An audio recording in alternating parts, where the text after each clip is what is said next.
Two Palestinian men have told the BBC they were beaten and sexually abused by prison guards while in Israeli detention. The United Nations Committee Against Torture said last month it was deeply concerned by reports indicating a de facto state policy of organised and widespread torture and ill treatment of Palestinian detainees. Israel rejected the committee's findings. Our correspondent in Jerusalem, Jon Donnison, has this report, and we must warn you that his report contains graphic descriptions of sexual violence. Sami Al Sai is a free man now. He can try to enjoy things in life. But his memory of his time in an Israeli prison still haunts him. While in jail, he alleges the guards raped him with a baton. They were laughing and enjoying it. The guard asked me, "Are you enjoying this?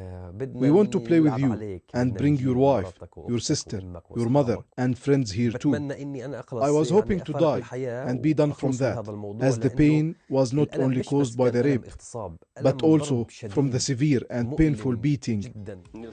Sami Al Sai works in a furniture shop in the Israeli-occupied West Bank. He makes promotional videos, but he used to be a journalist. Earlier this year, the 46-year-old Palestinian father of 6 was released from an Israeli prison after 16 months in detention without charge. He was arrested after working with reporters to arrange interviews with members of Hamas. Sami tells me he feels ashamed of what happened to him in jail. My wife is the one who comforts me the most. She's my only shelter in the whole of this unjust world. We asked the Israeli Prison Service for a response. They sent us this statement. "We operate in full accordance with the law."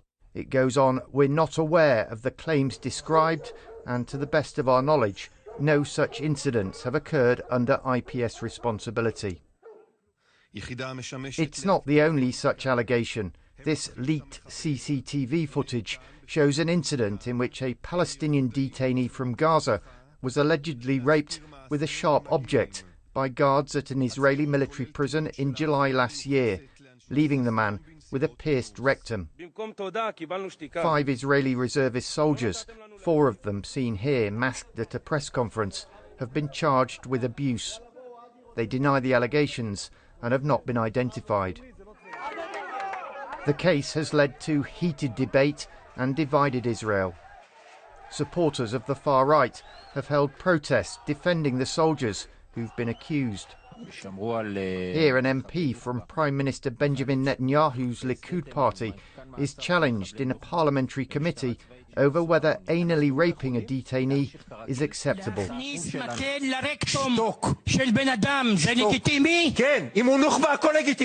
Shut up, he yells. Everything is legitimate if they're Hamas fighters from October the 7th. Everything. A recent opinion poll indicates the majority of Israelis don't think soldiers suspected of abusing Palestinian detainees should be investigated. And these are far from the only allegations of abuse of Palestinian prisoners in Israeli jails. I'm just driving back now through the occupied West Bank, and I've been speaking to a Palestinian man who was jailed for 12 months in January last year for praising on social media the Hamas attack on October the 7th. Now, he says that while he was in prison, he was regularly beaten by the guards, and that on one occasion the guards used a prison dog to humiliate him. They put my head in the toilet bowl, and the massive man stood on my head, so I was bent over. The dog started to advance, and I could feel its breath on my backside. The more I screamed, the more they beat me, until I almost lost consciousness. We asked the Israeli Prison Service for a response, but it did not get back to us. The United Nations, as well as Israeli and Palestinian human rights groups, have all said abuse is now systematic in Israeli jails.